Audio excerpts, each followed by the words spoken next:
Yes, seriously, Lifetime movies. Mostly, though, he'd be watching his eyelids.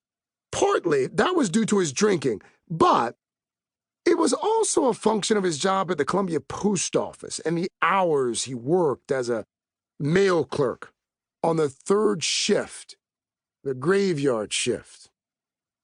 That was a choice. You make a few more bucks when you work the third shift, but you sleep during the day. You get up in the afternoon, sometimes as late as 6 or 7 in the evening. You go to work at 10 or 11 at night. So in the mornings when I would be heading off to school, Pops would be walking back in the door. This went on for the better part of my childhood. Consequently, he almost never made it to my Little League games. He wasn't around for most school events. He missed a lot of my childhood, frankly. Even when he was around, even when he was sober, he was often sullen and remote. I resented his absences and his emotional distance, and for years, even decades, I couldn't see past that. Pops has 2 other sons, my older half-brother Lawrence and my younger brother Ryan.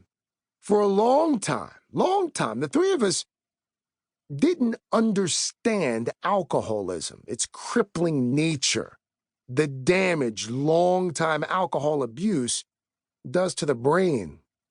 We blamed Pops.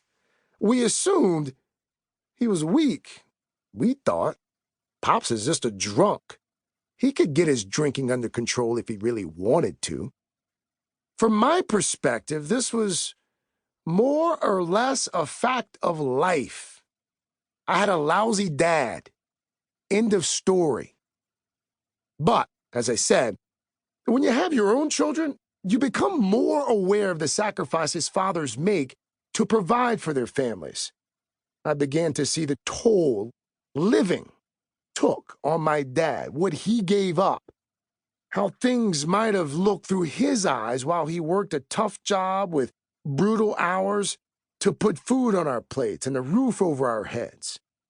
I've also come to realize that Pops wasn't just a drunk. He was sick.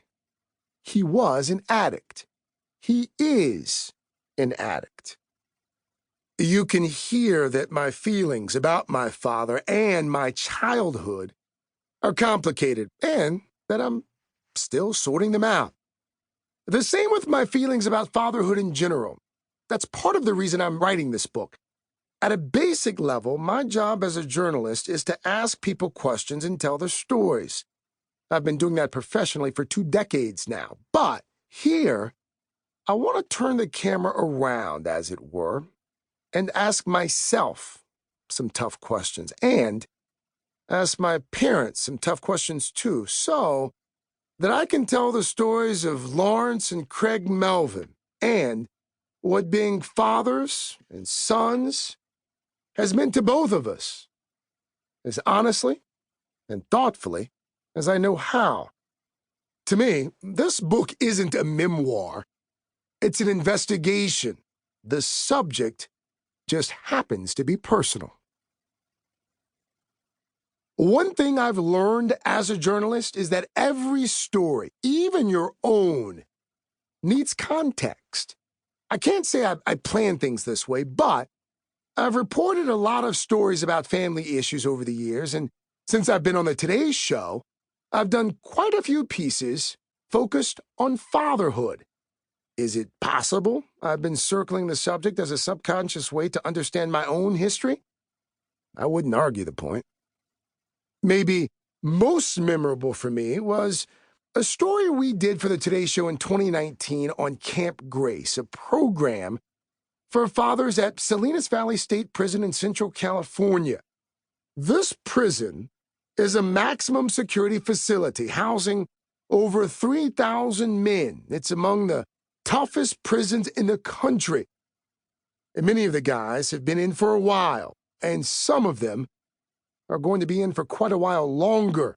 Many have been convicted of violent crimes. These aren't just street hustlers caught selling dime bags. But for 5 days every summer, the